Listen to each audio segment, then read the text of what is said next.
Hi, good evening, Chiwampala, and good evening, Mansa, and evening, Nchelenge, Chipiri, good evening, Solwezi, Kafiwe, Mongu, Katete, and Rondazi.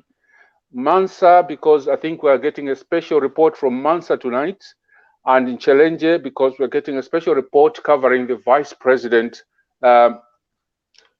the UPND Vice President who was attacked this afternoon. My name is Norman Chipakupaku. On behalf of Munsha and Jeremy and Mr. Frank Saliki, good evening and welcome to the program. Jeremy. Good evening, General, and good evening, the viewers, and good evening, Mr. Frankie Saliki, and congratulations. Yeah, I saw the adorable and the handsome baby boy. Welcome to the club of fathers.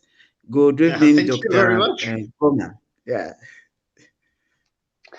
Thank you so much, and I really wanted to say welcome to Frank, and we welcome you back to the TV Bakwetu, and congratulations for the baby boy, and welcome, Frank. Over to you.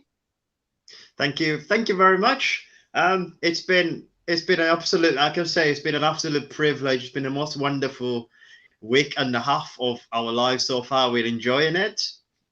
Sometimes we're not having a lot of sleep, but at large, he sleeps quite well. So it's quite a lot. It's a joy to hold, and is a blessing. And we're really thankful for the gift that has been given to us, and a gift that's been entrusted to us to bring up in God's way, and to help to nurture the gift that we've been given in a way that God wants us to nurture him, and so that he can fulfill his potential in life. So it's a wonderful gift. And thank you very much. And also I've been watching TV Bakwetu in the background. It's been a pleasure to watch you all and all the debates. So it's great to be back. Thank you so much. Welcome to all our viewers all over the world, in Australia, Canada, the UK, South Africa, and throughout Zambia. And we also welcome Dr. Ali Nkoma tonight. Dr. Nkoma, are you able to hear us loud and clear? I can hear very clearly, and thank you for hosting me. Good evening, Frank and Jerome. Good evening. I was looking at you then. I was thinking, that looks like my friend, Dr. Nkoma. Yeah, that is me. Thank you so much, Dr. Nkoma. Could we just briefly, we'll give you a slot, and just briefly tell our viewers where are you based, Dr. Nkoma? I'm based in Stafford, UK. I work at the Royal Stoke Hospital as a consultant physician. Thank you so much. We are also expecting tonight, viewers, we're expecting now Mubita to update us on the President HH, and we also might also be getting an update from Nchelenge, where Vice President Nalumango was roughed up this afternoon, and we hear more people have been injured, and but she's safe. For our viewers, Munsha is busy today, as usual. This week he's busy with a lot of work, and I just wanted to pretend to be Munsha. That's why I wore my jacket and the tie to look like a lawyer as well. So our viewers, tonight I think we have a tight program. We're expecting Colonel Kaunda, Panji Kaunda, who should be joining us anytime from now. We are looking at the attack on Mrs. Nalumango, Mutali Nalumango, the Vice President of UPND, when she arrived and she was attacked somewhere in Nchelenge. We are also looking at the arrival of HH in Mansa. I think he should have arrived in Mansa in the last few minutes, but now I will be able to update us and tell us exactly what's happening. We will also be looking at COVID, update on the Zambia COVID-19 fundraiser. Remember, a few weeks ago, we announced through TV Bakwetu during the peak time of the third wave that we were not going to sit by and look at our people dying in Zambia. So we announced through TV Bakwetu and joined up with our colleagues in America to make sure that we would support our people to stop the deaths in Zambia. So Dr. Alik will be there to update us and tell us exactly how far we've gone. Before we proceed, gentlemen, I would suggest that you mute yourselves, and you can only unmute yourselves if you are asked to speak. So in this case, Frank Saliki, can you mute yourself, please? Thank you. Thank you so much, ladies and gentlemen. And I think let's get going tonight. And for those of you who are watching us on both Facebook and YouTube, I know that you have given us feedback. One of the feedbacks is that I speak too fast, so I'll try and be slow. The second one is that I'm not reading your comments. We will be reading your comments. The only thing is that I cannot read your comments and at the same time sort of moderate. The third feedback is that when we say 2 minutes to our speakers, it means 2 minutes. And so I will try and make sure that we try by all means to get these things done. Those of you who want to give us stars as usual, you give us your stars. That is to help us to improve, to help you prepare. Ladies and gentlemen, it's 7 days to go before the voting on the 12th of August, Thursday next week. The countdown is on. The countdown is on, and things are happening. Things which are very, very, very, very, very, very scary. Some of them which are very interesting. All the political parties yesterday, they debate some of them. The day before yesterday with presidential debates, and HH didn't go for the debate because he couldn't fly back from the north where he was. So the other thing is that the issues over the army, and I think Colonel Kaunda will come and tell us exactly what his thoughts are, seeing the army patrolling the streets of Lusaka during the day and at night. I think this is the first time we've seen the army getting involved in the elections. This is the very, very first time that we've seen the army getting involved in these elections in the streets of Lusaka. And I think for me, it was sad to see all those tanks or little tanks in the streets of Lusaka from the army. And so these are some of the issues we'll be discussing with Colonel Panji Kaunda this evening. And I just hope that he will come in anytime and that we'll get him to update us anytime. But since we've got Dr. Alik Nkoma now, let's start going by moving the first topic as the update on COVID-19 Zambia fundraiser, the diaspora fundraiser, while we're waiting for Mubita to join us and Colonel Kaunda to join us. A few weeks ago, we launched the fundraising to save our people because there was no oxygen in Lusaka, no oxygen cylinders. There was a shortage of PPEs and a lot of things. And that week, we had lots of deaths. Personally, I lost a number of friends of mine. Some of them were under oxygen. And we decided that the Zambians abroad, we would do something to make sure that we do something about it. So tonight we have Dr. Alik Nkoma, who will update us as how we have gone and what we have done so to help the people back home. So it's over to you, Dr. Nkoma. How far have we gone and what have we done so far as Zambians abroad? Good evening, viewers, and good evening, General. Thank you again for inviting me to speak on your TV. I am the task force lead for GAZAP, and we've partnered with UK-based organizations to do fundraising and other organizations across the globe towards mitigating the situation we have in Zambia with COVID. We still have a problem on the front line, and we need to continue supporting our brothers and sisters who work in the hospitals, but also to help our brothers and sisters who are ill with COVID. the shortage of drugs, oxygen, and other things that are required to treat these patients, including ventilators, CPAP machines, are still there. Although the numbers are going down, this problem has by no means ended in Zambia. And since the vaccination rates are still, low, we do anticipate that even if after this wave has subsided, that we are likely to get a fourth wave in Zambia. So we need to continue working hard.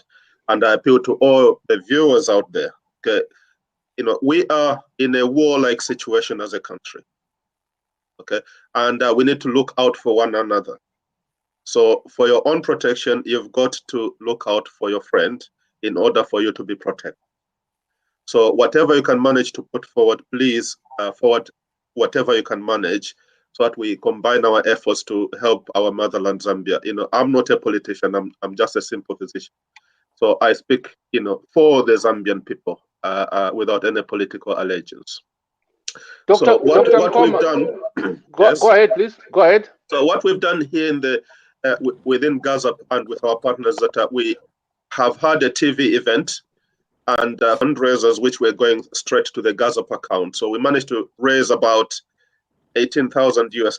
There was a separate one which was done with ADI.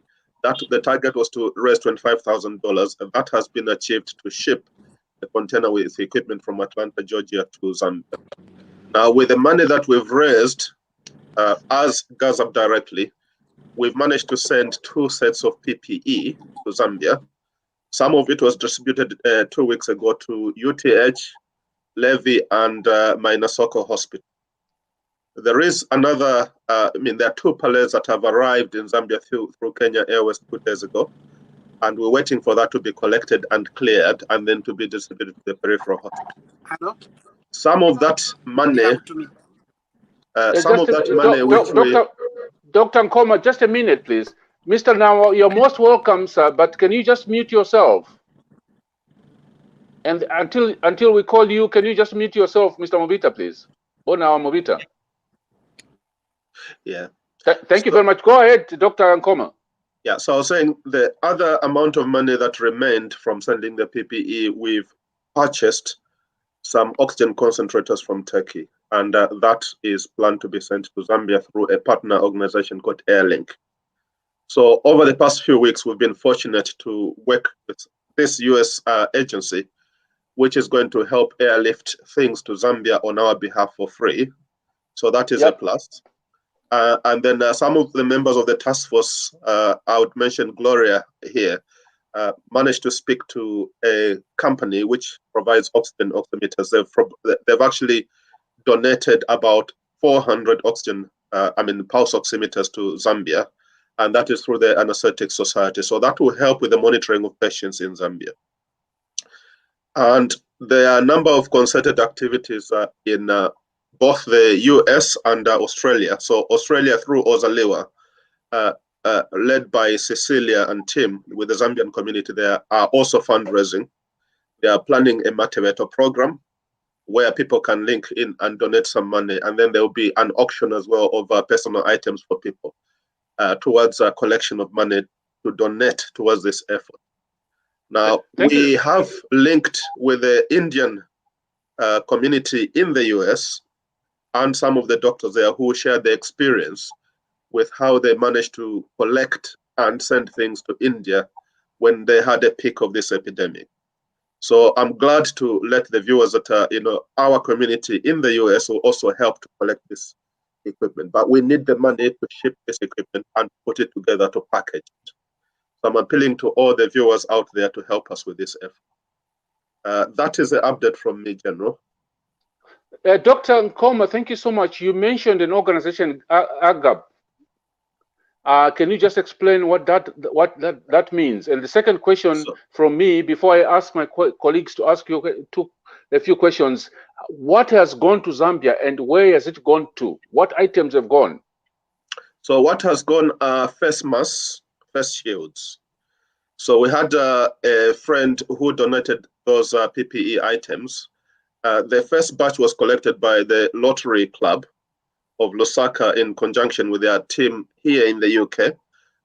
Gazap paid for the freight to send it to Lusaka. And then the second batch, GAZAP collected directly through a company in Leicester called Apex. So they've sent 2 pallets of PPE, similar to what was sent. So the first donations were made to University Teaching Hospital in Lusaka, Levi Manawasa Teaching Hospital, and Mainasoko Military Hospital. So that has been delivered. We expect that the second batch, which is already in Lusaka, will go to the outlying areas. So we're working with different members of GAZAP, with the Zambia Medical Association and the Resident Doctors Association, who will guide us on where this equipment goes to their members on the ground. So obviously we've had to work with the government of the Republic of Zambia through the permanent secretary and their representative, because they've got to understand what we've raised here and where this goes, and then they can redirect whatever else they receive to other needy areas. So that's where we are at. Now, GAZAP is a global association of Zambian healthcare professionals and the Resident Doctors Association, who will guide us on where this equipment goes to their members on the ground. It's a bit of feedback there. I'm not sure what is going on. Yeah, I'm sorry. It's the feedback from here. Go ahead, doctor. Yeah, so that's what I just wanted to say, that, it's been delivered. The other batch has been delivered by Kenya Airways. It's actually in Lusaka. So we're just waiting for that to be collected. So as I mentioned, the GAZAP is a global association of Zambian healthcare professionals. So it basically is a membership of people who work in healthcare, doctors, nurses around the world. So we're a non-government organization, non-politically affiliated group, but we have an interest in providing and helping medicine in Zambia.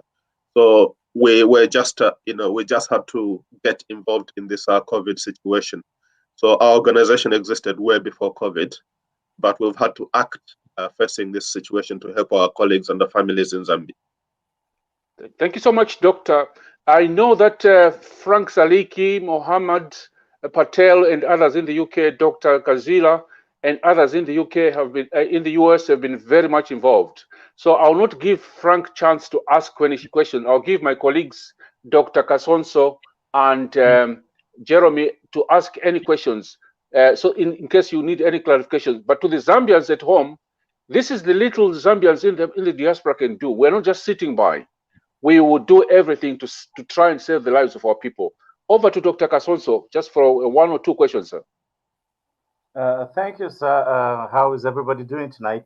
Dr. Nkoma, we must appreciate the effort that has gone in from Gaza to help the people in Zambia. But I am interested to know how many healthcare professionals were targeted to be assisted, and for what period of time, with the help that has gone in so far, and what is the gap? Is there a gap between the need over there and what more can be done? Can you just highlight that and educate us on those 2 parts? So we are targeting to help all Zambian healthcare professionals on the front line. There is a crisis of availability of what our partners need there, and obviously what patients need. Whatever we've raised here is really a drop in the ocean, but we just need to continue with our efforts for as much as we can manage to raise money and to collect whatever is donated and buy what our colleagues need on the front line. So we really need some money. What we've raised, as I said, was about $18,000 US. I must mention that 2 Zambians were approached to buy an oxygen concentrator each for $1,000 US, and they obliged. So I'm most grateful to those 2 Zambians who donated their own money to buy an oxygen concentrator each. So there's a lot of need. We may not meet that need ourselves, but as a community of Zambians, we need to share what we can in this time of crisis, because we need we need one another now more than ever. Thank you so much. Over to Jeremy. Any questions, comments, sir, on the diaspora work, trying to support the COVID crisis at home? Over to you, Jeremy.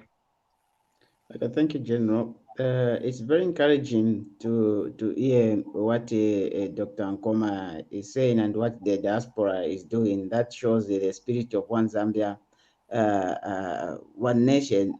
My question is, these PEPs which you are sending, are you like following up to ask exactly if they are used by all health workers? Because it may be a situation where some health workers may receive, other health workers may not receive. I hope the instruction is clearly indicating that it's for all health workers.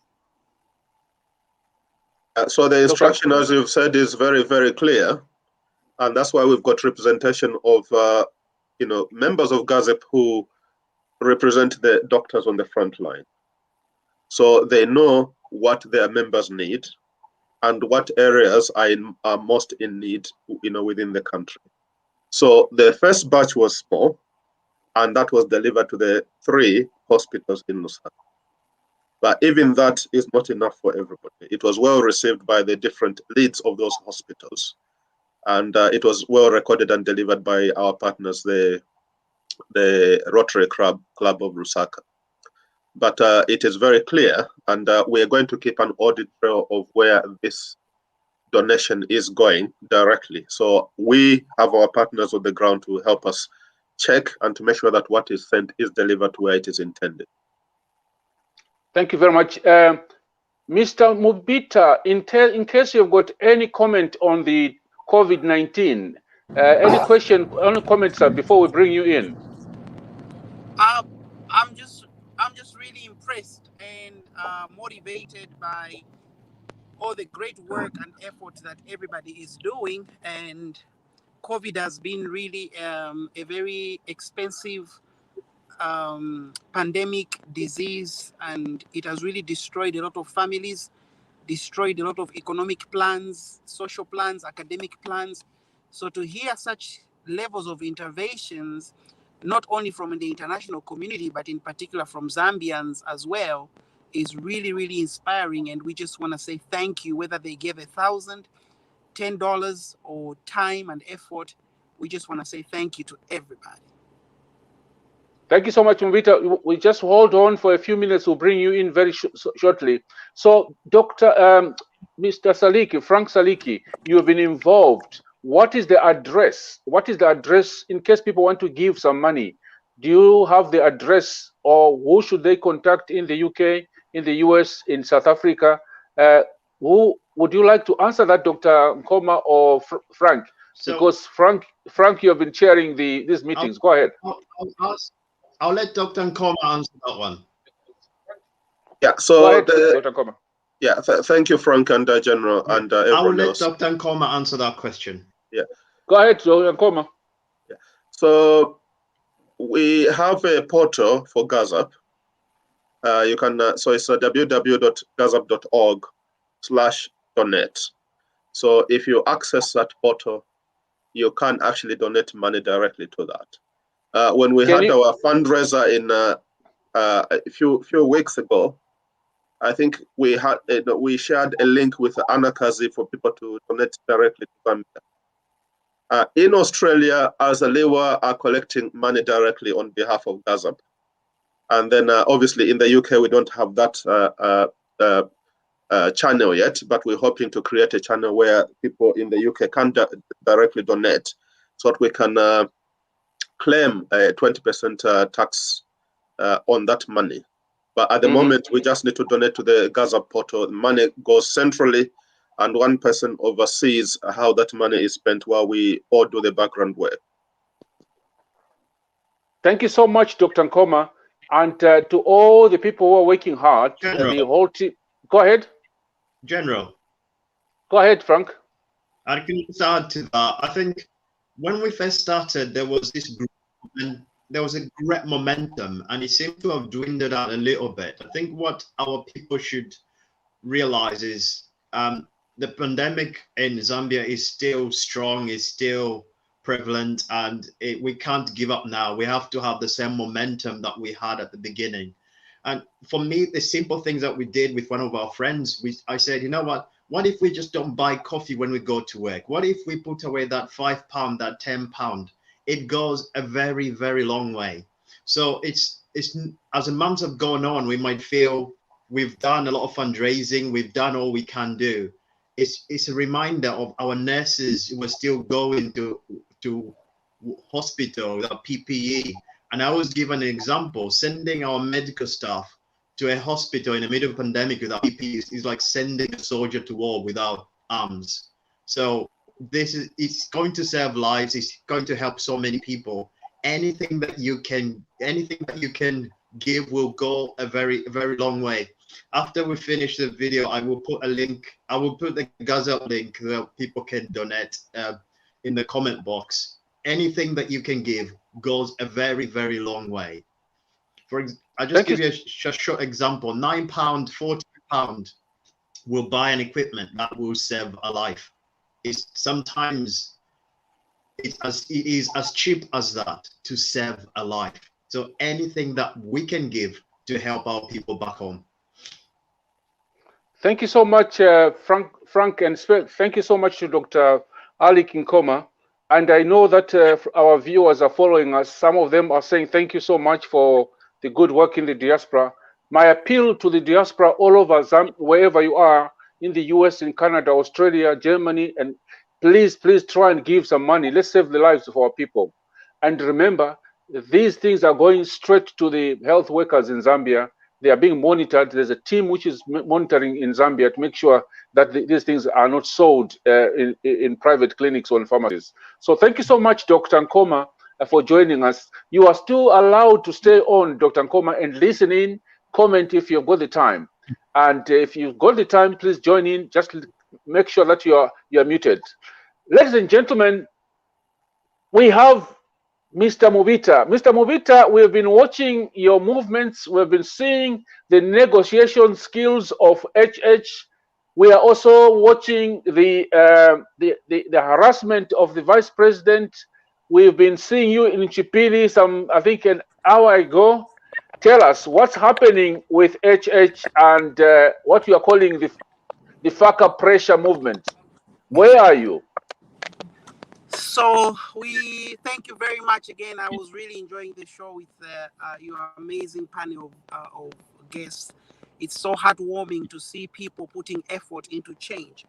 Right now, we are at the outskirts of Mansa. We've been on the road since somewhere around 10 in the morning.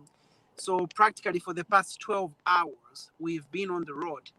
And part of my thoughts today, as we were entering Mansa, we are just on the outskirts of Mansa.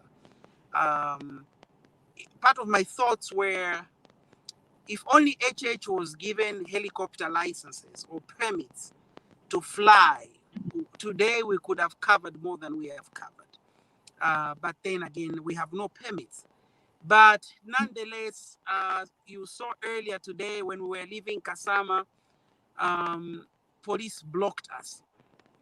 And I was right there by the bridge. First of all, they blocked us by a roundabout. And I remember I was in the Advance Party motorcade. And they came and asked me, where are you going? I said, I'm just going nearby. At that time, we were 3 in the vehicle.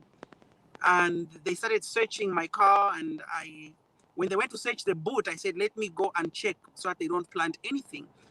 And I could hear one of the officers whisper to the friend, this is Mubita now. And I said to them, what crime have I committed? I'm licensed. My vehicle is licensed. I have the right to be anywhere. Anyway, cut the long story short, 300 meters later, HH comes out and there are water cannons. And it's just very, very, very, very, very disheartening to see fellow Zambians literally abrogate the law to pay their master or to please their master. Remember the saying, who pays the piper chooses the music. Unfortunately, our men are being used to violate the rights of not only HH, but they violate the rights of the UPND, and also to violate the Constitution of Zambia. Let the record state. Having said that, President Hakainde Hichilema is a master at negotiation. You literally stand there like you're watching a French person eat food on their platter. And or you're watching an African drummer play those drum beats, the Mahoma beats, across the Zambezi waters. It's so beautiful to see him wiggle his way out of trouble peacefully. And that is really reassuring. And what is the situation with the vice? First of all, I was seeing those water cannons. It looked like it was rain season all of a sudden. The ground was water everywhere, and I was now wondering what was happening. And then I saw the negotiation, and then everybody started clapping, and I was saying, what has HH said? What has he said for everybody to clap and then move on? Now we go to go ahead, please. Sorry. I was saying I was right next to those water cannons, and it's a very frightening situation to see guns being aimed, and 2 shots were fired. Actually, it's a very frightening situation. But there comes a point in life when we must divorce ourselves from fear, and you literally look at that gun and say, "If I die, let me die." But President Hakainde knows how to negotiate. He has respect for these officers. And I think genuinely they have great admiration for him. And that works really, really well. Yeah, what is this rumor we hear that a guest house in Kasama has been burnt down, where you spent the night last night?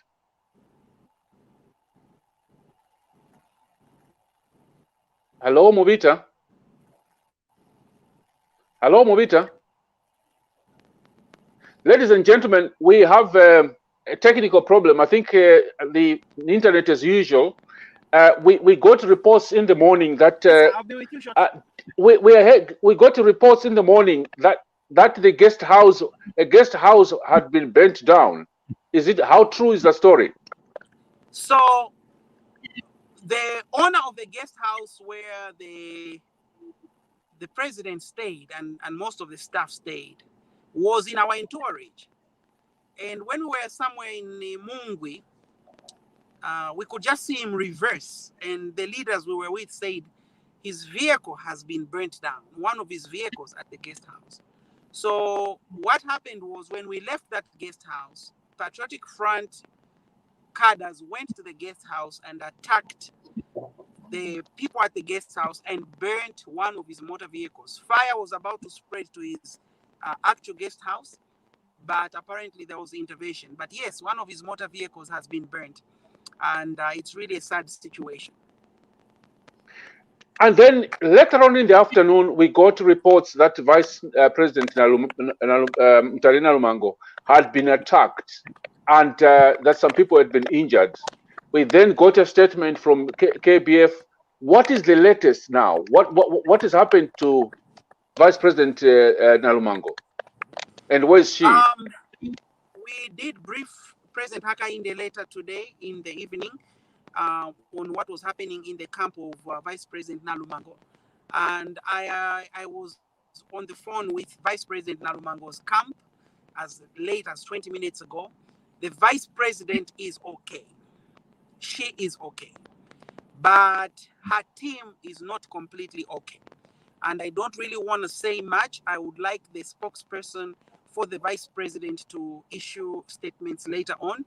But I can confirm that the Vice President is okay. And luckily, she's also posted on her page, which has brought a lot of calmness to the people. But something happened to part of her team. And I think she'll be able to confirm that properly, maybe in the next few hours or by break of dawn tomorrow. It's a reminder yet again that we are in a struggle. We're in a very unfair battle where the UPND is treated a certain way. The Patriotic Front and their minions and their surrogates are treated in a certain way. But we are so glad the Vice President is okay, herself individually, but some was caused to some of the members of her team, but no life has been lost, thankfully. And we shall talk about that later on. I would like the Vice President herself, or maybe the President, because the President may issue a statement tonight. I don't want to speculate much. Depending on what time we arrive where we're going, I would like our two leaders to speak before I do. Thank you so much, Mvita. Before I open up the questions from my colleagues on the panel, generally, how is the situation? throughout the trips? Because you were in Chipidi this evening and you're heading to Mansa. So far today, what's the situation in the north? Are you still seeing the bedroom of our friends, especially GBM? General, I have never seen. I've been to Luapula and Northern several times, but this is the most red I've ever seen. One of the comments, and these are the recurring words of the locals of both Northern and Luapula. We're now in Luapula, and today we went to about 3 or 5 places. I can't remember, but one of the things they are saying is, they like to speak in parables over here. They are saying, "Ngawali upa kumwaume talebomba bwino kumuleka waesha koumbi," which means if you are married to somebody and they are not taking care of you, it's okay to let them go and try somebody else.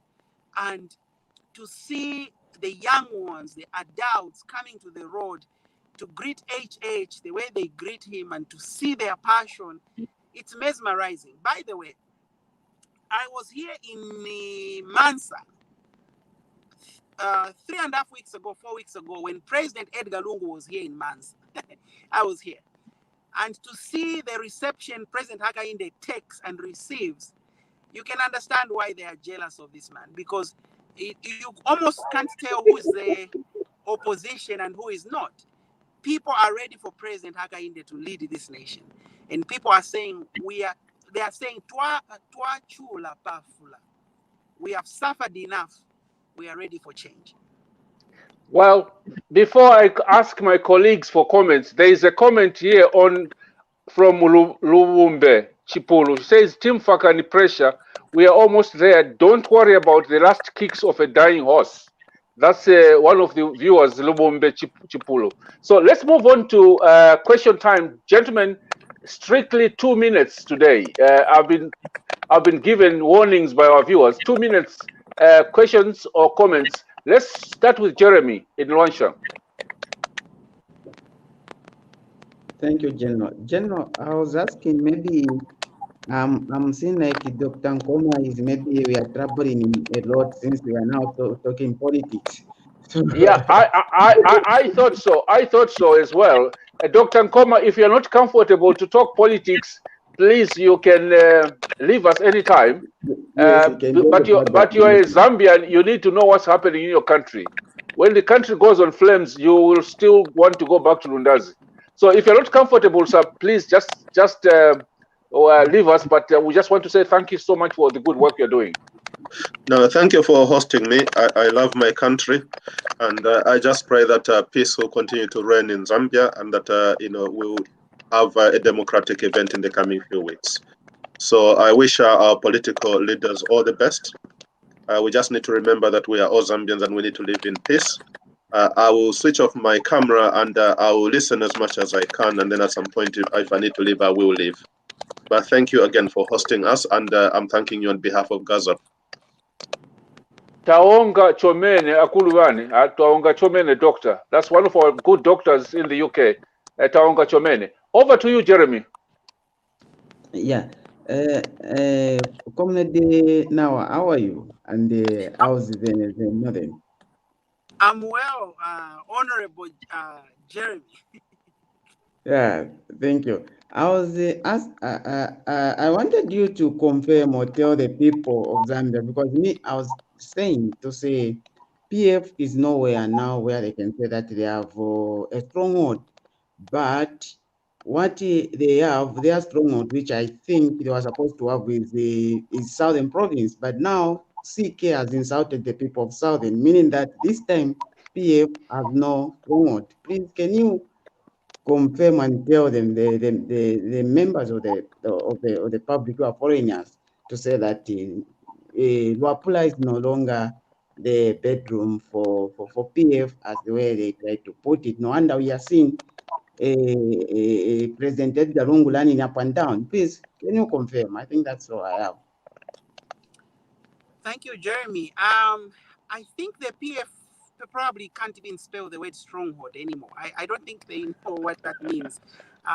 We have to forgive them. These are people who confess that they had no vision in the first place. If you look at Eastern Province last week, the Wako ni Wako philosophy is dead. The people of Eastern Province have said, if you are truly our own, why have you neglected us? If you look at Luapula, you look at the cabinet that President Edgar Lungu had, the permanent secretaries, at least 60% of his appointments were either Luapula or Northern Province, primarily, maybe with the inclusion of Eastern Province. We all know that. It's fine. We understand that. But regardless, Luapula is one of the poorest provinces in Zambia. And when you go on the ground, they are literally saying, Tatuleliana salad mu katapa. Katapa is a pounded cassava leaves, and it's one of the delicacies of Luapula province. And so to give the people of Luapula province katapa without cooking oil is literally torture. It's torture to them. And that is the very meaning, the essence of the poverty that the people of Luapula province are going. So they have no stronghold here. The president, Edgar Lungu's motorcade, was lonely here. Lonely.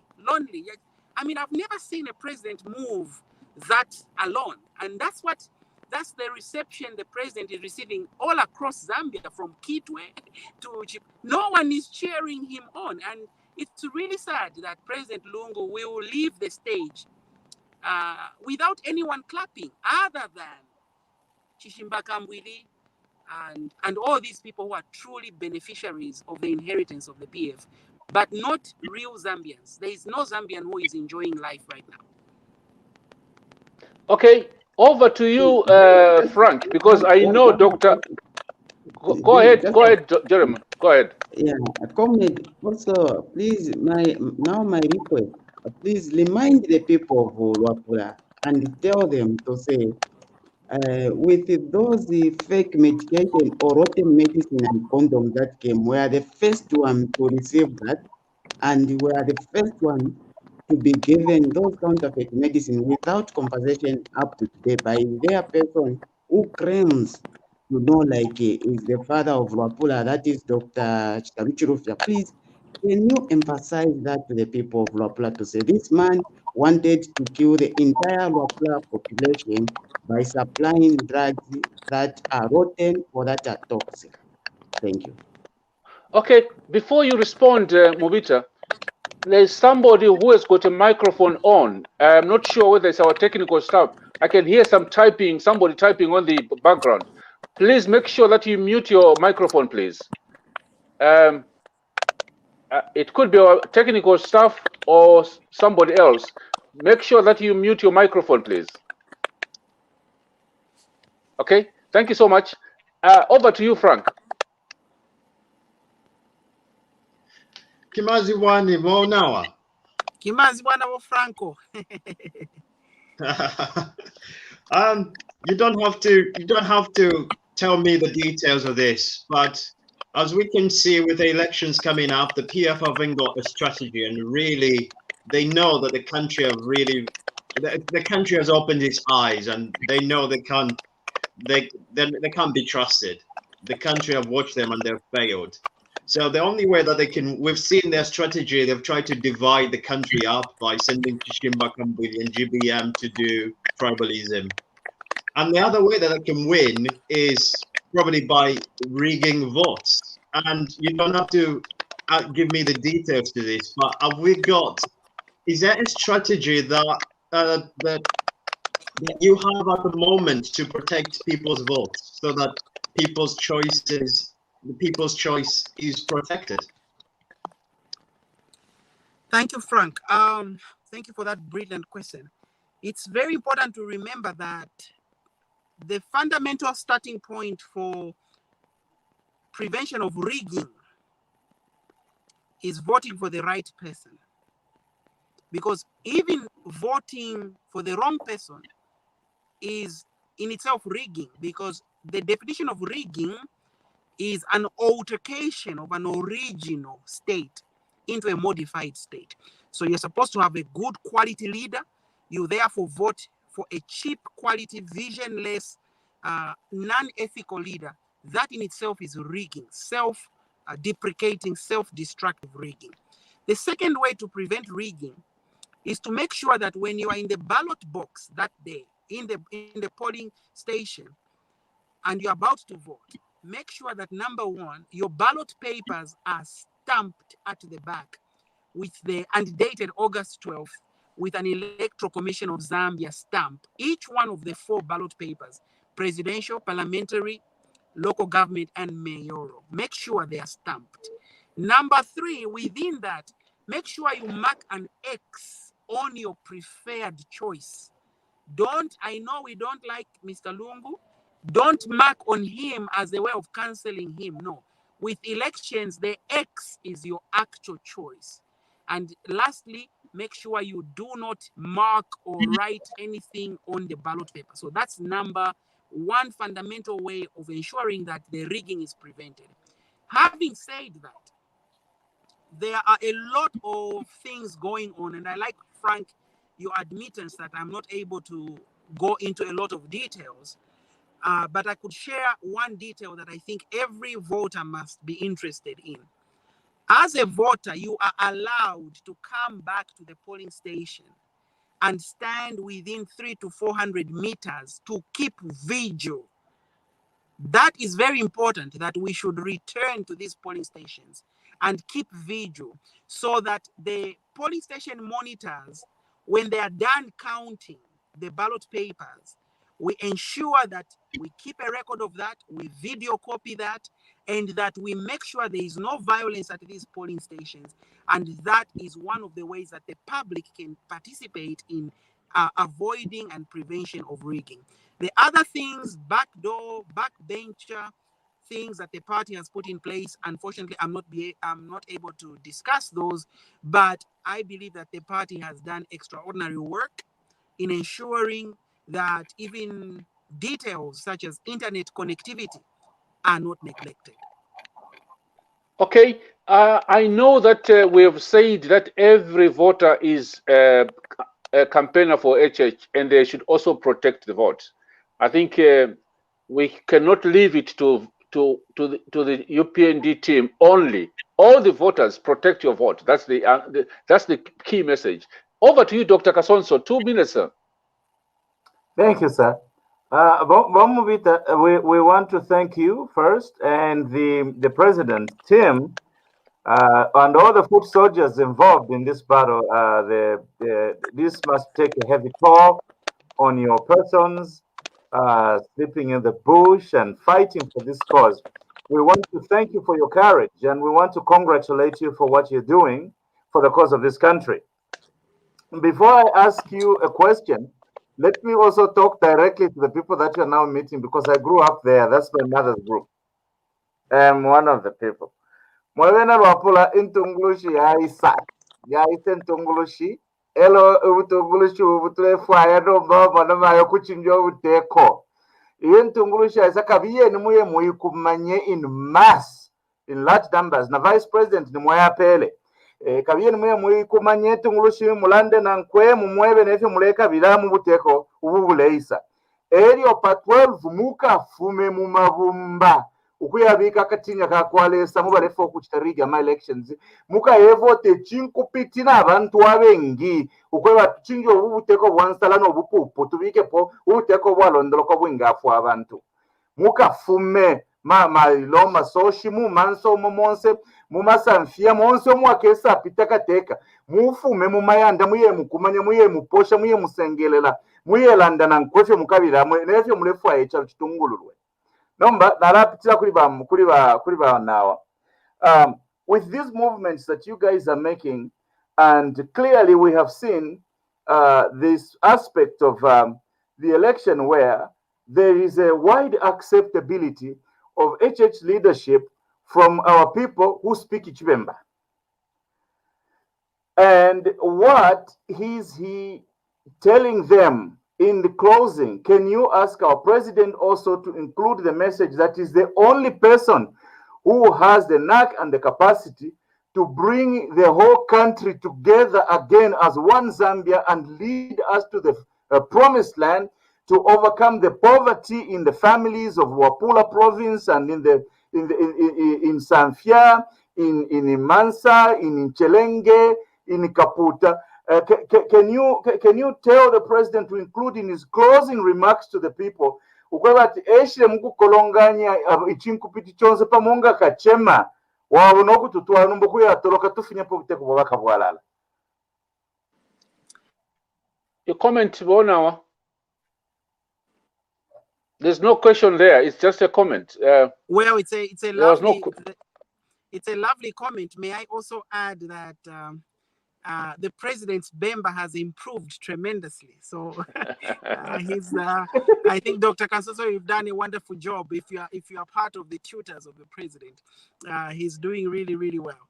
The people of Luapula, the people of Northern understand that the people who have been preaching division are the ones who have been dividing this nation. And HH has demonstrated, again, I said this yesterday to General, that I love how they say HH. They say HH, you know, it's just, it's the sweetest thing, you know, to hear them say it. I think they can see leadership in him. They can see how he's working with Honorable Nalumango, how he's working with everybody, with the KBF and Felix Mutati and Mr. Milupi and everybody. They are inspired by that. And one of the things that is really fascinating to me is how the young people are receiving President Hakainde Hichilema. On a side note, I think though we are doing well on the road, I'm having a difficult time explaining to my 6-year-old what I'm doing on the road so long. And he keeps sending me voice notes. Daddy, are you done with HH's stuff? So my son thinks I'm just laboring for HH. I need the general to call. So my son told me tonight, can you kindly tell President HH to call me?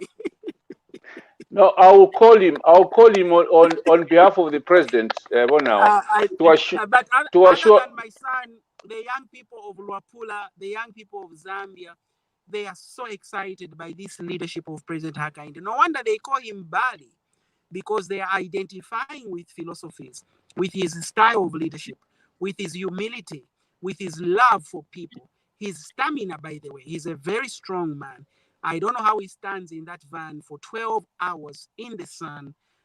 He's really, really dedicated, and that is humbling all of us.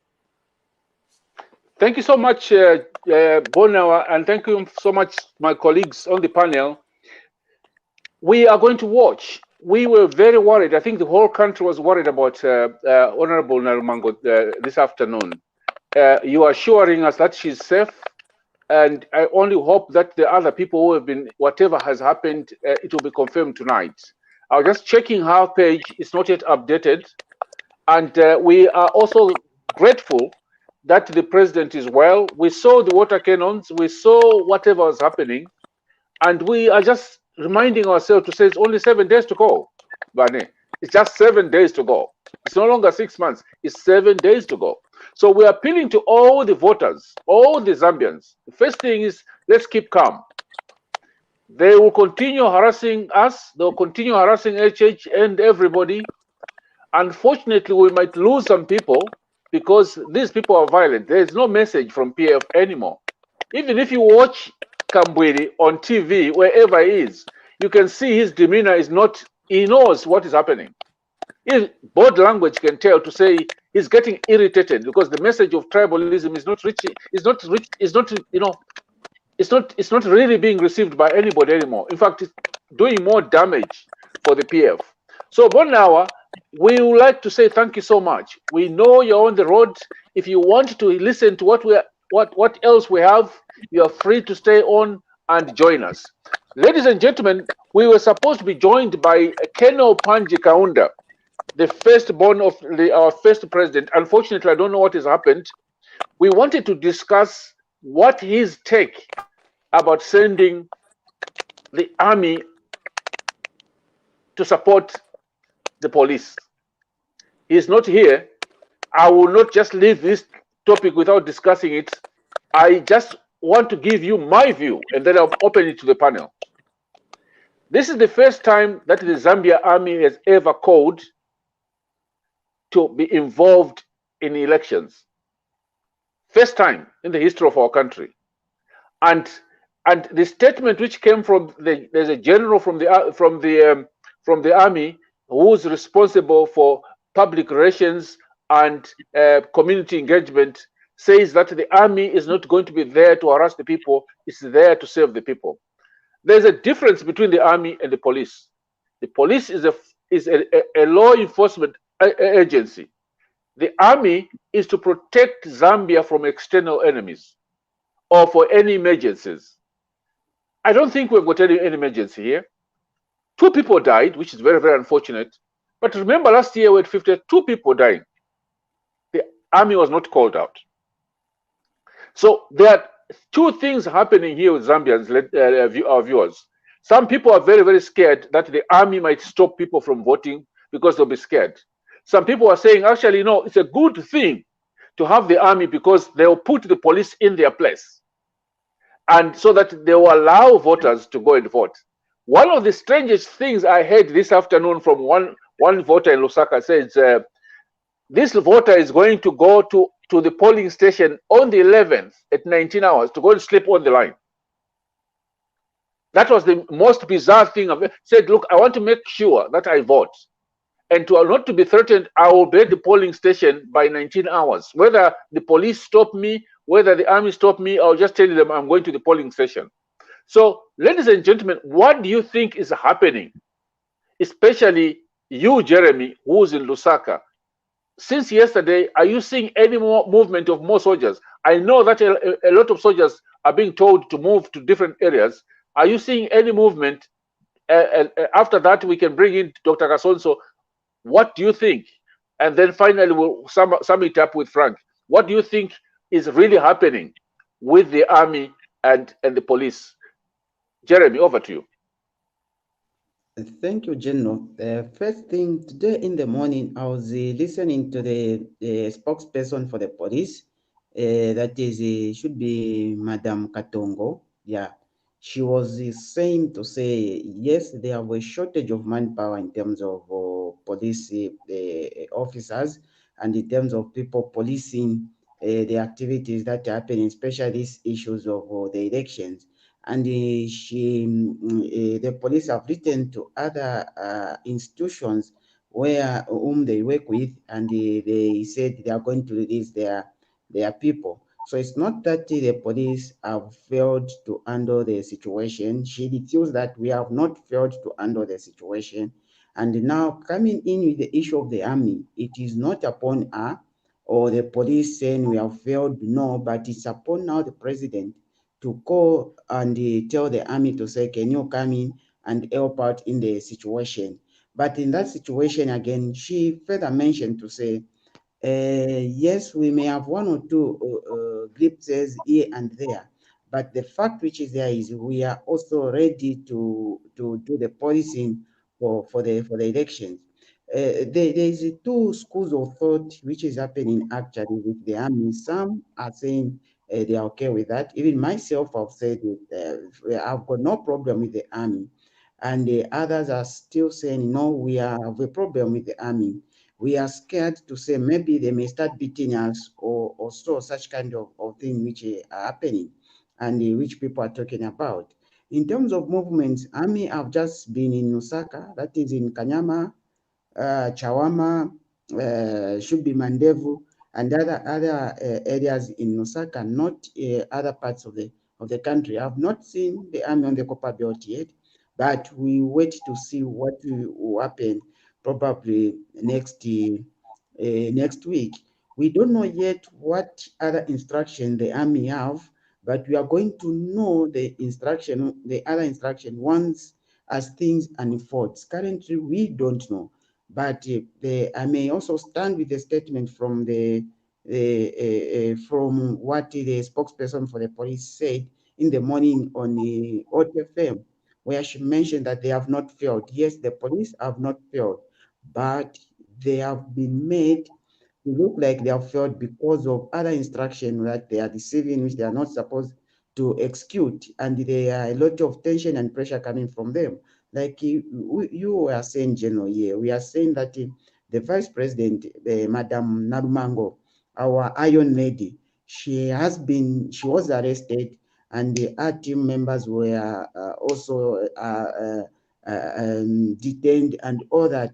Well, they were not on the wrong side, but the other people attacked them. They were the one on the wrong side. But instead of the police arresting the other people, they go and arrest the people who are on the right side. This shows somehow biasness in the way the police are also doing and executing the duties. That is now justifying other members or other school of thought that is saying that we need the army to come and help Okay, the Jeremy, police who are trying to do the other activities. Check today what happened. I'll end here. Jeremy, your internet connection is really bad, and I really understand what you are saying.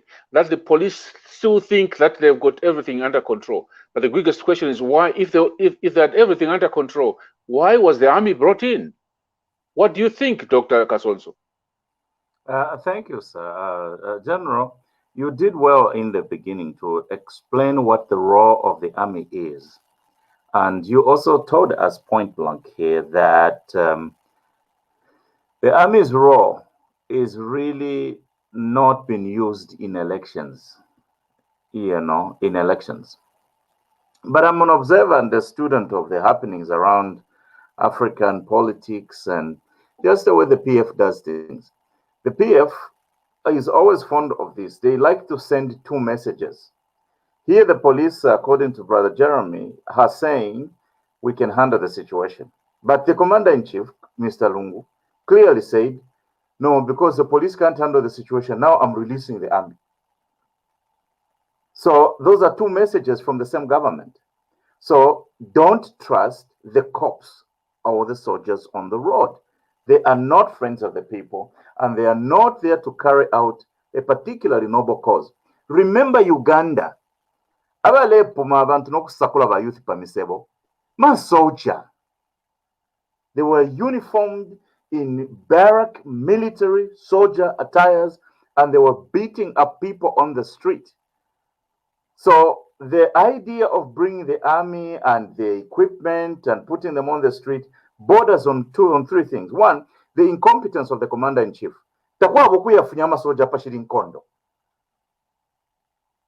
And two, it attracts the question whether he is trying to intimidate the people so that they don't vote or stay away from the election. He is trying to orchestrate voter apathy. So those are the things we should be, and I learned once in youth that if something looks suspicious, it probably is suspicious. so if we have never had police be supervised by soldiers in an election, why are we having them now? It is this government that has divided the country so much so that people can't see eye to eye or have civil political discourse. And now bring in the soldiers, you're trying to intimidate the people. So what the message we have to send to the people is, be strong and very courageous. The hour of change has come. And to be strong and courageous, come out en masse and vote. Come out en masse and vote. The massive numbers of people regularly voting in the election, if it exceeds a certain threshold, that puts both the fear of God and the fear of man in the institutions of government that is trying to work on behalf of a crooked government who has been screwing citizens and now are trying to screw up the election. Okay. That is what I think about this issue. There is another comment. I think it's the same Lubumbe. Our viewers, if you are in Lusaka and you want to give us feedback about the role of the soldiers tonight, give us a feedback.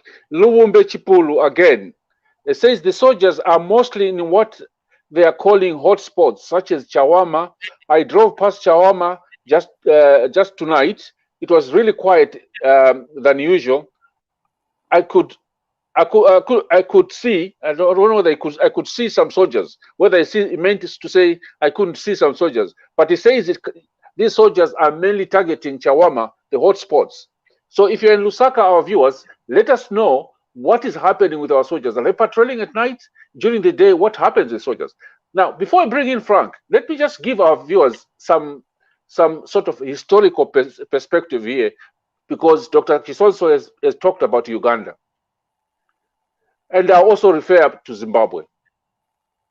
What happened in these two countries is that the presidents, Mugabe and Uganda Museveni, led the freedom struggle for their countries. They liberated their countries by force.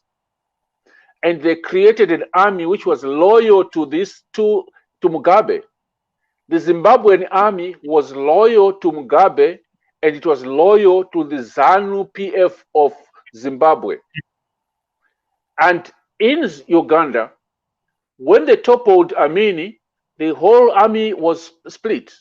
When Obote came into Uganda, he brought up his own army. When they toppled Obote, Museveni brought his own army from outside. These soldiers, these generals, some of them are Museveni's son, is a general, is an army commander in the army. Now, that situation simply means the army in Uganda is loyal to one man. And in Zimbabwe, the Zimbabwean army was made of the guerrilla fighters, the generals who were brought up here or they took Zimbabwe. Actually very loyal to Mugabe. It's just funny that they rebelled against Mugabe because they wanted to maintain power. And that is the problem with Zimbabwe, and that is the problem with Uganda. It's not the same problem with Zambia, because our army is so professional. Our army has never been loyal to one person. Our army has always been professional. Our army was involved in politics. I'm one of those people who were sent to China to study political science in the army. But we came back, we were still loyal to the state. We were still loyal to the constitution. And I think that's the major difference. And I am saying, if the PF think that the army is going to be loyal to the PF, they'll be shocked. They'll be very, very shocked. And my view is that the army, our army, will try by all means to remain loyal to the Zambian people, to the constitution, and make sure that there's no nonsense over the 7 days. And I personally feel, this is my own feeling, that if the police try to be funny, the army will tell them to sit down and keep quiet. So I think Zambians should also think, I think Zambians should look at the army and consider them as their best choice. Because if they had not brought up the army by now, we would have had more deaths in Chawama. All these generals from the commandos, have you ever heard of them since the army came out? No. The PF commanders, you can't hear about them. Because if they try and be funny, the army will go for them. So that is my view, my experience from the army. I really wanted to hear from Colonel Kaunda, because he also served in the army, to hear what the situation is. But that is the difference, Dr. Kasonso and our viewers. The Zimbabwean army and the Ugandan army were loyal to the leader. It's just like the Chinese army is always loyal to the Communist Party. Our army is not loyal to, it's not answerable to PF. If PF thinks they are, they will be shocked. Over to you, Frank Saliki. Thank you, General. I think for me, sending the army out this time, it created unnecessary tension in the country. When we look at the police not being able to do the work, if the government said we thought the police were not going to handle the work through this period in time, you have to ask yourself, why is our police force so inefficient? It's because over the years, PF has empowered the cadres. The cadres have become more powerful than the police officers. That I think it was a year ago, a couple of years ago, PF cadres went into a police station and beat up police officers, and nothing came out from that. They felt that strong because they were part of the ruling party. He empowered those people. These people were empowered by President Lungu in everything that they were doing. Everything that they did. If we look at whatever you've seen on social media, when you look at these scudders, everything that they do, they say they're doing in the name of Edgar Chagwa Lungu. They don't do it in their name. So for the president then to come and say, I want to put the army into there, one, that's a problem that he created. Those are his people. Those are his people who have created that problem. Those are doing everything that they do it in his name. So then he's come in and say, let's send the army. I'll send the army in. And as Jeremy has rightly said, for some people it's going to be fear. What's going to be happening for that? You've been part of the Zambia Army, so you've got a great understanding of that. But as lay people out there, they'll be watching this. They'll be thinking, whose side are these people on? Because through the years, the police have not been on the people's side. They have been serving the president. Through the years, the PF has made sure that the judiciary is there to serve them. And it's been there, it's been serving them through the years. So he's created an unnecessary tension. And he's saying there's a problem and I want to solve this problem. Well, Mr. President, this is a problem you created. This is a problem. This is a thing that happened under your leadership. I still remember the time when the police officers was powerful. When we were growing up, when you see a police officer, you knew their power. You knew the power that they had. You wouldn't, even if it was one police officer, you wouldn't have the courage to do what these people do. But they knew that the powers to be were on their side. So they had the power to do whatever they're doing. This creates really unnecessary tension. Sending the army out, it sends a message. The moment you say, we got election and I'm worried about security and I'm going to send the army out, what does that mean? It means, whoa. And we might have generals who are loyal to the people. What happens if you then get generals who are loyal to the president? So then what you can have at that point then, you might have divisions in generals where loyalty lies. And then the soldiers in the army will probably might be loyal to one general and other will be loyal to other generals. So what you have, you create division in the army. And once you create that division, then you are at risk of creating civil unrest in the country. So for me, it's absolutely careless. The problem of violence has always been started by PF and the president knows it. And him making this decision and saying, let's send the army in. No, Mr. President, tell your people to stop tribalism. Tell your people to stop creating violence in the streets. And this has got nothing to do with the army. This is a violence that's been created under your watch. Do me a favor. Thanks so much, Frank. My view of yours is sending army out in the streets is like taking a sledgehammer and hammering a sledgehammer on a fly. They come gaudy boys, and all those people could have been dealt by the police easily. So it's an overkill by the president. And the other thing which really got into my mind this afternoon, somebody sent me a message from Lusaka and said, General, have you realized that every time PF, especially Lungu, vote, all the soldiers are not voting for Lungu. In 2015, they didn't vote for him. In 2016, they didn't vote for him. Don't you think he's taking the soldiers out of the barracks so that they don't vote? And I said to myself, I think he's right. Because the truth is, you go to every barracks, even the barracks which is next to the State House, they voted against Mr. Lungu. In 2015, in 2016. And I can bet you that if they're not taken outside the barracks, if they're going to be allowed to vote, they'll vote against him. So this could be another trick to make sure that the soldiers are outside and they don't go and vote. Send them to Southern Province and send them to Western Province. Send them all over so that they don't vote. That could be the trick. But it's an overkill. But I tend to agree with Dr. Kasonso. The only remedy here, Zambians, go out and vote in big numbers. Yes. And the army will not stop you. And they will not tell you to stop you. And the other thing is that make sure when you see the soldiers, greet them nicely. There's something we are planning to do. I won't tell you what it is, but we want to be nice to our soldiers over this weekend. We'll be very nice to them. Show them that you love them. Show them that you love them. If it means buying them a coffee, buy them a coffee. But there's something we're trying to do over the weekend. You will see it, to show that we love the soldiers, so that they know that the Zambian voters love them, because the police has let them down. Because come Godi, there are comments here. One of the comments, viewers, is from Esther Chirwa Zulu. She says, no one believes a word of what Esther Katongo says. Okay? And then somebody, Annette Kwam says, the soldiers have already started beating up people in Kuku compound and Chawama.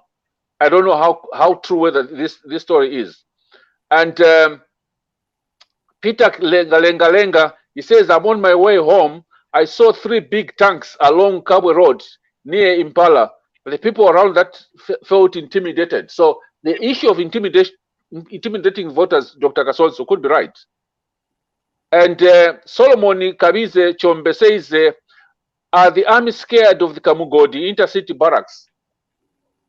I don't think so, Solomon.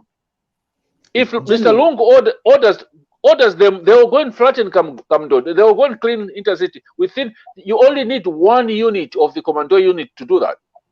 Just one, but one company, they will sweep them. Somebody wanted to have a comment, Dr. Kasonso. Over to you. Jen, Yes, I like I like one thing about the way your view of the army is very enlightening to us, and it has a component to which it is positive in terms of you are allowing us the opportunity to see the guys with the big tanks and the guns as our friends. But my natural instinct in me, when I see that, it's like passing through the park where they are keeping the 5 big cats, and just say, no, just throw them pieces of meat. The lions and the tigers and things like that. The president who dishes out the big 5, the cats on the streets, is not there to express love. The institutions that carry guns, particularly the armed forces, you have actually explicated something very good for us, that even a small skirmish, a little protest by the people of what they don't like, if they get the command from those are the people who will kill the people, because they have a mandate and a license to kill. Let's have faith in our soldiers. They are good people. But we know that this government has infiltrated every noble institution of our country, and they cannot be trusted with anything. So I am very skeptical, and even my stomach moves to think that the soldiers on the streets of Zambia are there for something noble. Yes, the people should not provoke them. Yes, the people should go about their business, but the people shouldn't think that those guys are there to pamper them on their back. They are there for something different, and probably that is the case in this particular case. And there's a comment. Point. Go ahead, Doctor. We go back to the same point. The way to overcome a military junta, because this is a resemblance of a military junta. The way to overcome a military junta is people coming out en masse to express their will for change and to be not intimidated. And we know this one thing. The soldiers, because of their high training and the consequences on their person, if they don't win the war against the people, the soldiers will be reserved. So what we can tell the people, just don't provoke them, go about doing your business, but put the fear of God in them. Cast the ballots in mass and remove a thieving government. There's a very interesting comment before you come in, Jeremy, because tonight I thought I should give chance to our viewers to say there's something. There's a comment from Bernard Shepard. He says, or she says, Bernard, that's a he. My worry is that ECL is duplicating every play from how to be a dictator. I think as it was pointed on CNN, Lungu is trying to rig the election, and if that fails, he will simply refuse to hand over power. My fear is that he will use the heavy security presence, army and police on the streets to do so. Remember, this is one person who has said, Marit Panga vote out, we are still here. Yes. So what can stop him being voted out by Thursday and refuse to hand over power? Jeremy. General, okay, on that one, in terms of if President Edgar Lungu loses, then thinking that is going to fail to hand over power, I think that cannot be true. I can assure you, as Zambians, we are very peaceful, and is going to hand over power if he loses. But the issue of having the army, like I mentioned earlier, it has been received with a lot of mixed feelings. And like Dr. Counsel said or mentioned about the issues of the police, yes, we may have one or two challenges with our police service because of where and the way these people have been appointed to their offices. They have been appointed by the president, so they remain loyal because they know very well that if this president goes, also my job also goes. This is where the problem is. Then General coming or mentioning that according to the number of votes that comes, let's say, at the State House polling station or the Arakan Barracks polling station, General, most of the servicemen or people in uniform, for your own information, they don't even register in their compounds where they live for fear of being victimized. Most of them, they register in compounds where other people are so that they are able to exercise their right according to the way they think, not that they register there in Arakan barracks because they'll be able to be told the way they are voted if anything happens. So most of the people, they decide not to register where they stay, but they register from other areas. So those elections, those results that you see in Arakan barracks or other places, or even State House, they are to indicate that they have voted the opposite. It is the people who are coming or who stay from outside those compounds who are not even employed there. They are the people who go to vote that side. Those who stay there, they fear for being victimized, and they all go exercise their right outside from where they can be detected fast to say you didn't vote for us. There are two comments before I come to Frank. There is one comment from Musa Sianga, and Musa says the army are actually all over. I'm in Kaoma, police are here as well as in Mongo, and then Reward Piri says we've seen the army on the Copper Belt moving around, but they are very peaceful. We will be worried if they change their behavior before elections. And Peter Lengalenga says Lungu Apona cannot win a clean game. Now, as Zambians, let's show him. And somebody, Chris Jones Mtonga says, Wakasonso, let's not compare Uganda and Zambia. We are way different in the manner the military is handled. I think I've explained that. These are two different things. And the Esther Chirwa says the police appear incompetent because the powers that elevated cadres about them, there are repercussions for touching Lungu's beloved cadres. Very, very true. Bakasonso, in the last few years, I know that the PF leaders have pumped in a lot of their children in the army. I know that. In the Air Force, in the police. We know that. Even the last graduation this week, there were children of some PF officials. I don't even hesitate. Mumbi Piri, son, joined the Air Force. If this child, you looked at his qualifications today, I would be really shocked to say, because the Army and the Air Force used to get the best students. I would be surprised that he has got even a good results at grade 12. So over to you, Frank, before we wind up, before we go to the next topic.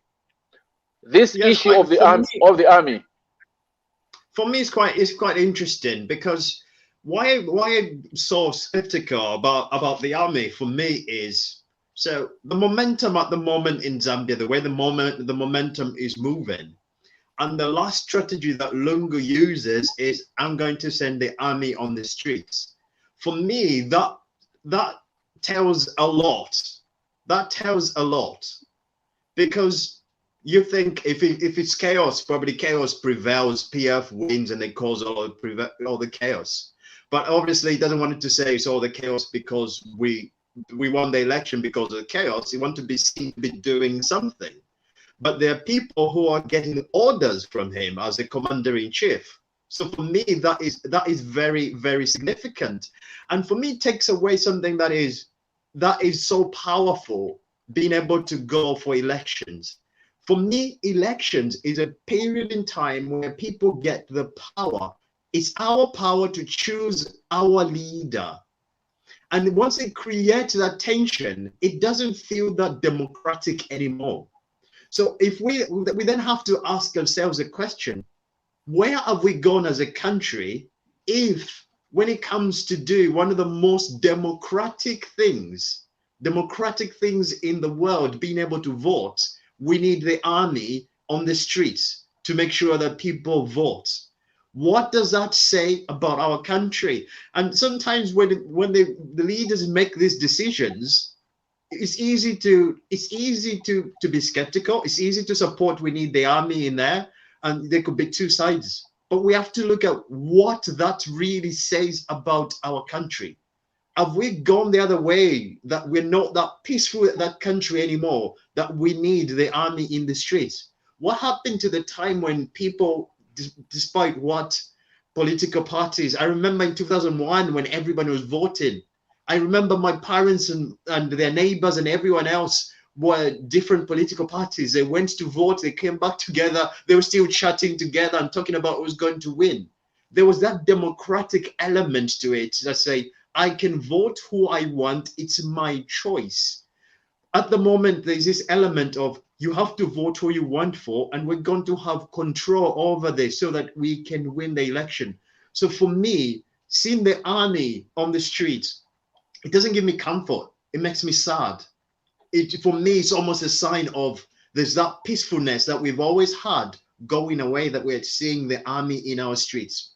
For me, that's a message that sends. It sends we're not that peaceful anymore. We need our soldiers to make sure this goes well. Okay, let's close it by a comment from one of our viewers, Samuel Yannick Trio. He says, here in Kanyama, the soldiers are very peaceful and only protecting the people from cadres and junkies. Thank you so much. So I think so far they're peaceful, and we just hope and pray that our good soldiers will remain peaceful, and that they will not be like Ugandan soldiers. They will not behave like Zimbabwean soldiers, because they are professional. We also hope that they will not intimidate our citizens to go and vote. And I think the panel here seems to be agreeing that let's go in big numbers to go and vote. Let's go and in big numbers and go and vote, so that we show these people that Zambians decide what they want to do. Now, ladies and gentlemen, there's no lady here on the panel tonight. Gentlemen, we have one last item which we need to discuss, and it's going to be brief. There is a very, very strong rumor that Mr. Lungu and ZICTA will shut the internet on Tuesday. Shut the internet down on Tuesday, so that they make sure that you don't communicate by WhatsApp. You don't know the political parties don't talk to each other. Their cadres don't talk to each other. You don't send the results. You don't do anything. So what do you think is going to happen? This is a rumor. It's not confirmed, but this gentleman, Mr. Lungu, is playing the same game which was played by Seven. Same game. It's the same game. This might happen. It's not confirmed, but we're getting a strong rumor that they'll shut. What do you think would happen, Jeremy? General, thank you for that. But one thing that we need to know first, General, is everything that now we are using countrywide, anywhere we are using the internet. Go to the health facilities. We have some machineries that need to work using internet. Go to the banks. All the transaction that they need to do, it's about internet. Go to schools. They are giving lessons online to students. Go to whatever. It is now like we have moved from the way of doing the odd things, but we are using or basing everything on the internet. So hearing the issue or stories of shutting down the internet is something very sad, because this issue of internet, it is benefiting both the ruling and the opposition political parties. We have seen President Edgar Lungu being or going on Facebook Live and people following in whatever activities he's doing. We have seen President Hakainde Hichilema going live and people following whatever he's doing. So for me, I feel it will not be a wise idea for the PF government to try to switch off the internet, though for the past 1 week or so, we have been having the poor, terrible network in terms of internet in Zambia. Maybe that can be a right speculation from if you say there are such kind of a rumor. But I think that would be a very bad idea, and that idea is going to damage the economy more, and is going to cause a lot of deaths to the Zambian people as compared to the benefit which people may think it may come by shutting down the internet. We have gone in the digital world, and we have moved now in terms of internet in everything, whatever we are doing, Jen. Frank? I think for me, it's important when if we shut the internet as a country, what we're then demonstrating to the world is we're doing something sneaky. We're doing something to steal the votes. We're doing something undemocratic. If we, with the internet and everything stays open, we're saying we're doing everything by the book, and everything can be monitored. It's about communication in every way. Elections, it's about communication. With shutting the internet, it will mean there's certain results that people can't follow throughout the process. But the right and democratic way is getting results as they come in. So if results come in from Eastern Province, you get them straight away. This is what Eastern Province has voted. So you get the process, you get what is going on. It is keeping the internet open will ensure that everything is monitored, that nothing is done that is untoward. And for me is, why do you want to shut the internet? Because some people will still be working. That is going to affect, because the economy has to continue running. So that is going to affect the country economically as well. So for me, if you're doing it the right way, if you're doing the right thing, why shut the internet? Thank you so much, Frank. Dr. Kasonso? Yes, General, we supposed to be sweet to our country, but we must not forget to keep a headline that the country is in the hands of a crooked enterprise. And in my mother's village, they say, the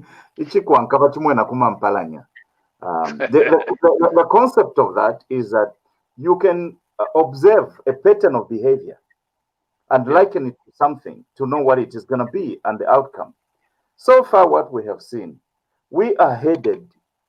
This is Uganda 2.0. Yeah. Yeah, this is Uganda 2.0. First, the army on the street. Even if you look at the mode of governance, we have not had democracy in Zambia since this incompetent president took over. We have not had that. So even in this situation, we must not hope for the best, actually. What we must do is to plan for the West. Yeah. There is not going to be internet on Tuesday. And the reason why there's not going to be internet is Mr. Lungu knows he has already lost the election. He doesn't have a message to campaign on or stand. He doesn't have any inspirational that he's doing for the people or redirecting the nation, or even the confidence to sell his own message for his third term, because this is his third term. He jumped the constitution that says if you've been elected twice, you can. He's somehow sneaking using tricks, and the judges he appointed, he jumped that. You know, he's some constitution he signed with his eyes closed, borrowed from China, probably with his eyes closed. You know, everything. It's like being led by a blind man who goes in a dark room to look for a black cat that isn't there, and they say they found it. You know, so what is going to happen in Zambia? Is there going to be internet in Zambia on Tuesday? Probably not. Then what are we going to do? Why does he put the soldiers on this? He knows the people will protest. And that's why he has posted the soldiers, in my view, that's why he's posted the soldiers ahead in advance. Because he's trying to feed the nation with an outcome of an election that the people cannot stomach. So he's trying to suppress them. Now, let the time come for him to feel what people have felt the last 10 years with their incompetence, with their lack of properly administrating the cause and the materials and the assets of the nation. It's open the opportunity for him to feel the people of Zambia in full. Be prepared, my people, for an election that goes beyond 7 days, police and soldiers running battles. This man, he doesn't love our country. He doesn't love our country, and he's trying to destroy. He's preparing for destruction. It's either I'm going to kill you, the people, or I'm going to stay president. And we don't need that, and we don't want that. So whatever recourse there is, let's be preparing for that recourse. For those of us in the diaspora, or those of us who are here at home in the Zambia, let's be preparing for a recourse. This is a guy who is not going to give up power like Kaunda. He's not going to give up power like Rupia Banda. This is a guy who is going to stick it out. He likes the job, even if he can't do it. Dr. Kasonso, I tend to agree with you. My training says every time you have a situation like that, prepare for the worst case scenario. Yes. And in this case, Zambians, be prepared that this gentleman is going to cut you off because he wants to remain in power. And he doesn't want you to share information. He doesn't want you to do anything. Uganda 2.1, exactly. And for me, I think this is a rumor, but Zambians be prepared for the worst case scenario. And the worst case scenario here is that he's going to shut you down. He might even shut you down on Monday to make sure that he takes control, because he knows he has lost, but he wants to he will drag these results up to so much. Let's comment on the internet before I respond to one person, and then we'll close the show. Frank. I was just going to say, for me, with everything that's going on, with everything being shot, it's an example of what this government are. We've seen this in their campaign. Their campaign has not been about what we're going to give you, or what we're going to give you as Zambians. I have been sick to my stomach. I've sat through, watched these PF videos, the Kambwilis and everyone going around campaigning. And the message has been one: we'll create division. It's all about being tribalism and everything. I just became a father last week, and whatever decision we make this, and I thought to myself, I'm either going to be bringing my little boy home, or I'm going to be telling stories to my little boy in a few years and say, Zambia was a peaceful country once. It was a nice place to go to. So when you make this decision, you have to understand this election is not about HH losing. If HH loses this election, you lose this election. It's not HH losing. If HH wins this election, Zambia wins this election. So for me, this election is going to be whatever we decide is either going to make or break. And there's only one way to go if we do not want to break our nation. We don't want to be telling our children that Zambia was once a nice place to go to, what was a nice place to live. We want it to be what it is. our loving and peaceful country where everybody gets on, whatever we are. When I was growing up, whatever tribe you were, it did not matter. We were people who lived together. I grew up in Luwingu, and we all just used to spend time together. It didn't matter what part of the country your parents came from. We were all Zambians. Decide what is right for you. The current government have shown. Okay, Frank, you're cutting off. To indicate how incompetent and how determined and desperate they are to hold on to power. Thank you so much, Frank. You were cutting off there. I want to close it this way. I want to go back to the army because I'm getting a lot of comments from our viewers that, General, you must be consistent. You wanted the army out. Let me make it very, very clear. Weeks ago, I said there is a problem at Kamgodi. There is a problem everywhere. The police is failing to clean those places up. Send in the army to clean these places up just one day and clean these places up and prepare for elections. That's what I said. I didn't say we should bring up the army. I didn't say that. I said, if the police has failed to clean up Kamgodi, if the police has failed to clean up Chawama and all this nonsense, send in the army for one day. I was very specific. Just one day, they will clean it up. By the time we're having elections, there will be no pangas, there will be no guards, there will be no commanders like Innocent because they would have rounded them up. I did not say that I wanted the army in the streets because that's not their role. That's not the role. The army has never been used for elections. Never. They are only used for emergencies. Like in this case, the police had failed to control Kamgodi. The police had failed to control the intercity. The police had failed to control Innocent and all these other places. The police failed to control these people when they were fighting at the secretariat of the PF on the 1st of May. So I wanted the army to move in and clean those places up and leave the police, because that would have been cleaned. And there was going to be no guns, there would be no pangas, there was going to be no Innocent. Then have elections. So I never wanted the army to go into the streets. But that it has happened now. This is the first time it has happened. And the only way we can prove it that the army is professional is to make sure that we observe their behavior. We make sure that we're nice to the army, because the army, I know, will be loyal to the people. It will be loyal to the constitution, and it will not be loyal to a party. It will only be loyal to the Zambian people, the constitution, and the flag. That's all. So I wanted to clear that before we wind up. So, gentlemen, I just want to give you a minute each to sum up on any of the topics we have covered. Okay? HH's trip, Nalumango, the army, and the internet. Just 1 minute each. I start with Dr. Kasonso this time. I just want to ask your countrymen. Thank you, General.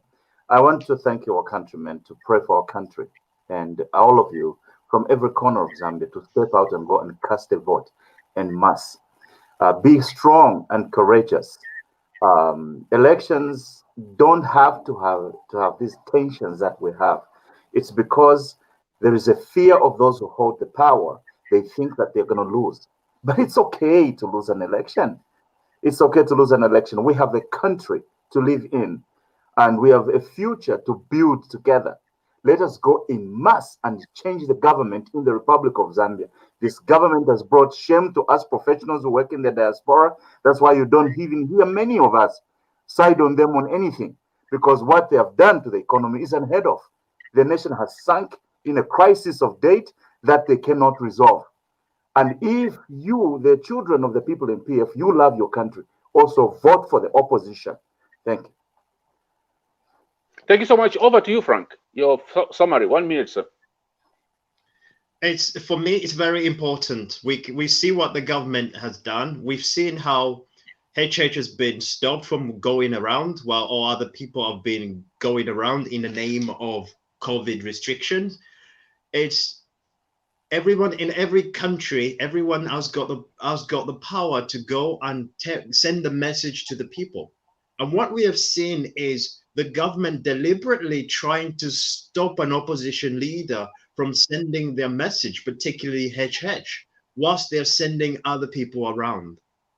What you have to remember is today it's somebody else going through, but we let these people continue to rule, we're never going to have the power. The freedom of speaking up is continuously being taken away from us. And we have to understand that this election gives us our voice. We make the right choice, that we want a country where leaders can come and tell us what they can give us without the government stopping them.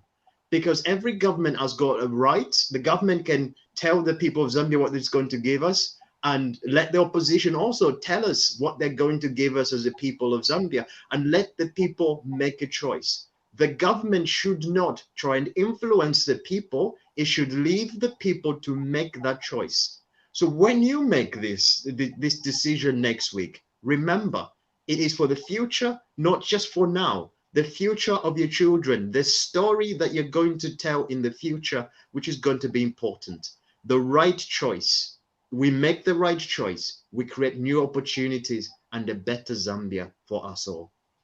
Thank you, Frank. And finally, Jeremy. Thank you, General. Mine, I'll still appeal to the Zambian people to remain calm and they make sure that they use the internet responsibly, especially WhatsApp and other groups where they are, so that at least we can not have these issues that we are hearing about internet and all that. So let's be responsible and let's know that we should not be in the habit of alarming the people, but we should be in the habit of calming down the people so that we can move as one nation. Thank you, Jen. Thank you so much, Jeremy. Tonight, we heard from Dr. Ali Kinkoma, who tried to explain to us what the diaspora are doing to support the situation at home. And we want to thank you so much to the donors and all the people who have worked hard to continue providing that the donation back home. We also heard about the situation with HH and the Vice President of UPND. We just hope and pray that the whole trip will be peaceful as they continue. And we hope that we'll get an update from Vice President Nalumango tonight. We also heard from the panel here, which we have, talking about the possibility, the issue of the army. And we've all agreed that I think it was wrong to put the army out. We worry that Mr. Lungu is using the army to intimidate our people, but we are saying to the Zambians, stand up, stand up. Me being me, I know our army is professional, but you never know. You never know. Dr. Kasonso is saying, do not just be intimidated, stand up. And finally, we talked about the issue of the internet. They might shut the internet. We're not saying it has happened, but we can see where all this thing is heading to. Mr. Lungu, you can read him like a book. You can tell where he's going. This is meant to just intimidate people. So we thank you for listening tonight. We are sorry that Colonel Panji Kaunda couldn't come. Thank you so much to see Frank Saliki back. Your viewers were missing you. And I just hope and pray that you continue learning how to change your nappies and, enjoy being a dad. And thank you so much to Dr. Kasonso for coming on tonight. Thank you so much to Jeremy. And thank you so much to our technical team. There are 1 or 2 people behind the scenes. Thank you so much for coming on. To the viewers, thank you so much for your beautiful comments. I tried to read some of them tonight. And I think I'll make it as a habit that we read your comments. So please write your comments. We'll try and read them. But finally, we want the stars. We want this program to be bigger and to be better than ZNBC or DNBC. So from Scotland, on behalf of Munsha, Dr. Kasonso, Frank Saliki, and Jeremy, it's good night, and may God continue to bless our country, Zambia. Good night.